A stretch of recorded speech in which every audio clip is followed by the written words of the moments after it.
Rocks Remember.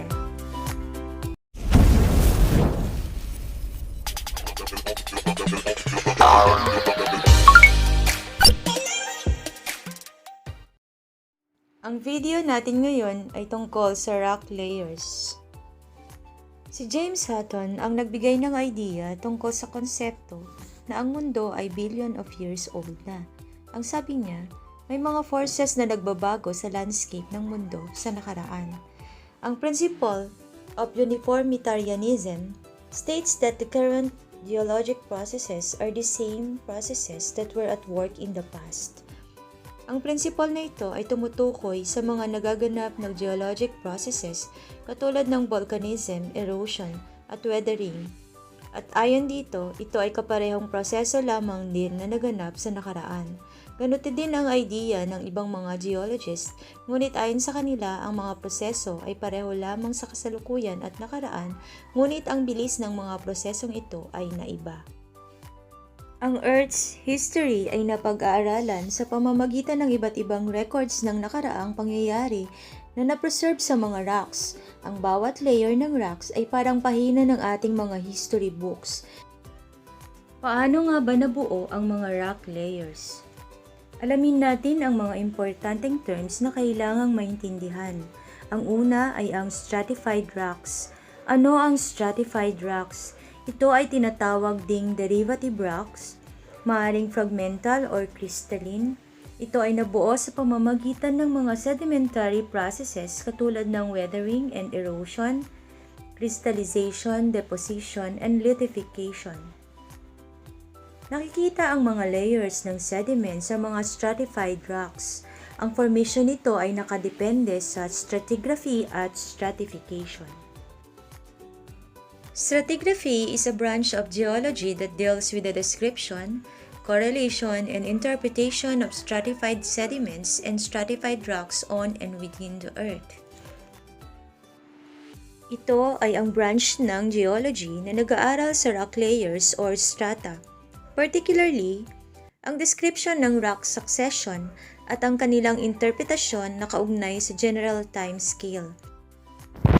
Stratification is also known as bedding, which is the layering that happens in sedimentary rocks formed at the surface of the earth that comes from lava flows or other volcanic activity. In other words, ito ay tumutukoy sa layering o pagkakapatong-patong sa mga sedimentary rocks at maaari ding sa mga igneous rocks na nabuo sa Earth's surface mula sa lava flows at volcanic fragmental deposits. Noong mid-1600s, si Nicholas Steno, isang Danish scientist, ay pinag-aralan ang relative position ng mga sedimentary rocks. Ang mga sedimentary rocks na ito ay nabuo particle by particle, bed by bed, and layers na nag-piled up sa ibabaw ng bawat isa. Ang mga layers na ito ay tinatawag na strata. Nakagawa ng stratigraphic laws si Steno, at ito ay ginamit ng mga geologists para mapag-aralan ang relationship ng rock layers. Ang isa sa mga stratigraphic laws ay ang law of superposition. The largest and heaviest rock layer that settled first at the bottom is the oldest rock layer. The lightest and smallest that settled last is the youngest rock layer. Tingnan natin ang larawan at pansinin natin kung nasaan ang oldest rock layer. Ayon sa law of superposition, the layer that settled first at the bottom is the oldest rock layer. At ano naman ang younger or youngest rock layer? Ito naman ay ang nasa ibabaw.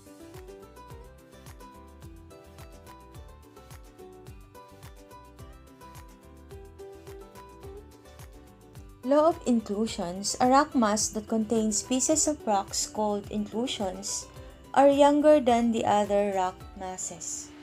Ano ang tinutukoy dito? Ang relative age ng mga rock mass kung saan ang mga small fragments of rock or inclusions ay matatagpuan ay sinasabing younger than the other rock masses. Sa larawan natin, makikita natin ang rock A at ang rock B at mayroong mga inclusions or rock fragments. Ang ibig sabihin sa law of inclusions, ang rock B ay younger than the inclusions or rock fragments dahil ang mga rock fragments na ito ay galing sa rock A, which is base sa law of superposition, ang rock A ay older than rock B. Law of cross-cutting relationship. A fault or dike, a slab rock cuts through another rock. When magma intrudes to the rock, that fault or magma is younger than the rock. Sa law of cross-cutting relationship, kapag may fault or dike or slab rock na nakat through sa isa pang rock at ito ay nagkaroon ng or napuno ng magma, ang fault or ang magma ay sinasabing younger than the rock. Law of original horizontality. Sediments are deposited in flat layers. If the rock maintains in horizontal layers, it means it is not yet disturbed and still has its original horizontality. Dito sa law na ito, ang sediments ay deposited in flat layers at kung ang mga rocks ay manatili na flat in horizontal layers, ang ibig sabihin nito ay hindi deformed or eroded, kaya nananatili sa kanyang tinatawag na original horizontality. Law of unconformities. Rock layers that are formed without interruptions are conformable. Describes a layer of rock that have been deformed or eroded before another layer is deposited, resulting in rock layer mismatching. Makikita natin ang part sa sedimentary rocks sa picture kung saan nagkaroon ng unconformities. Mapapansin na bago mapatungan ng another rock layer ay nagkaroon na ng deformation or erosion. Law of faunal succession was first recognized by William Smith. Different strata contain assemblage of fossils by which rocks may be identified and correlated over long distances. Ang mga species succeeded one another through time at sila ay nag-appear in definite and recognizable order. Kaya nga dahil sa mga species na to or sa mga fossils ng mga species na ito, ang relative ages ng mga sedimentary rocks ay malalaman sa pamamagitan nila. May tatlong types ng unconformities. Ito ay ang disconformity, angular unconformity, at nonconformity.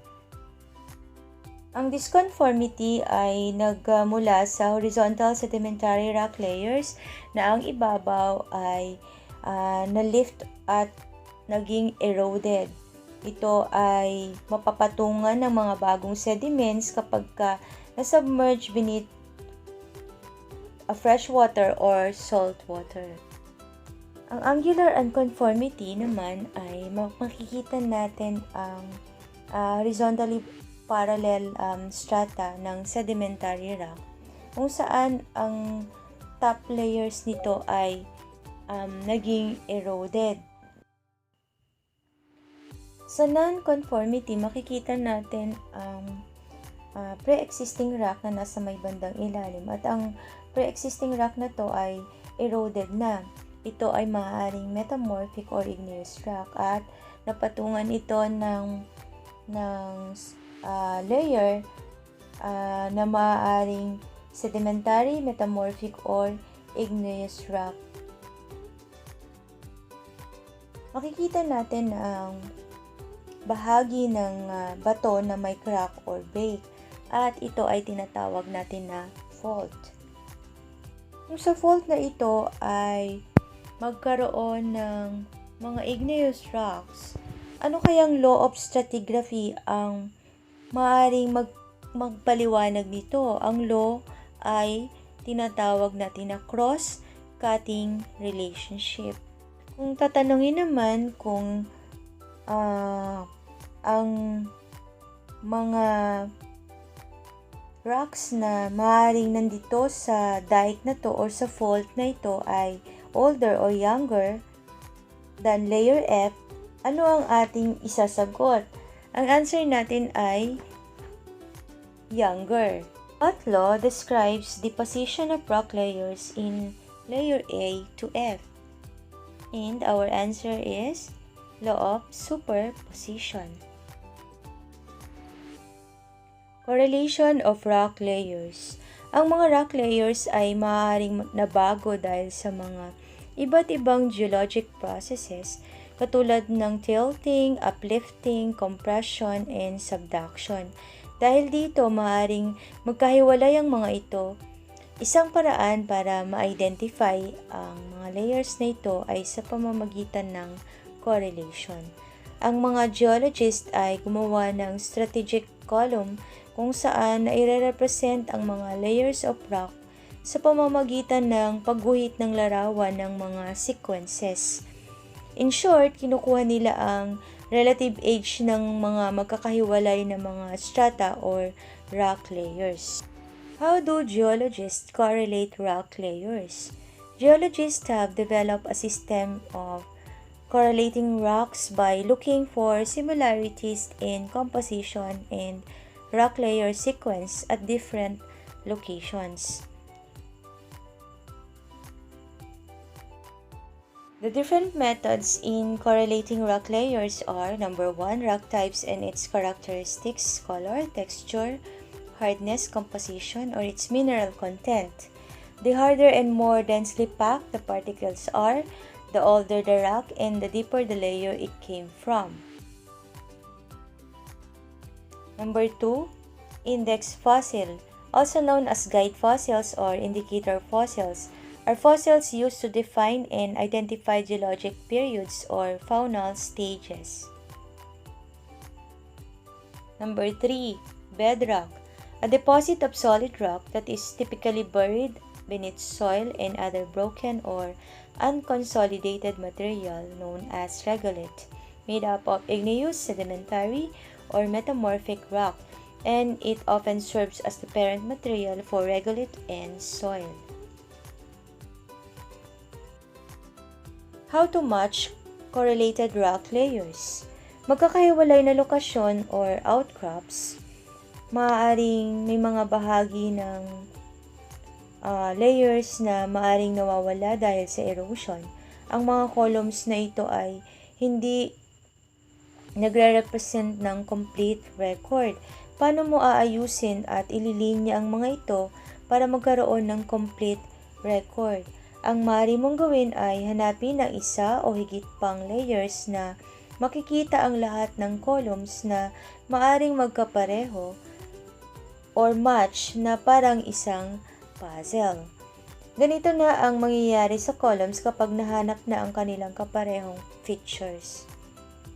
Kapag natagpuan na ang match or correlated rock layers, maaari nang madetermine ang relative age ng bawat layer ayon sa law of superposition.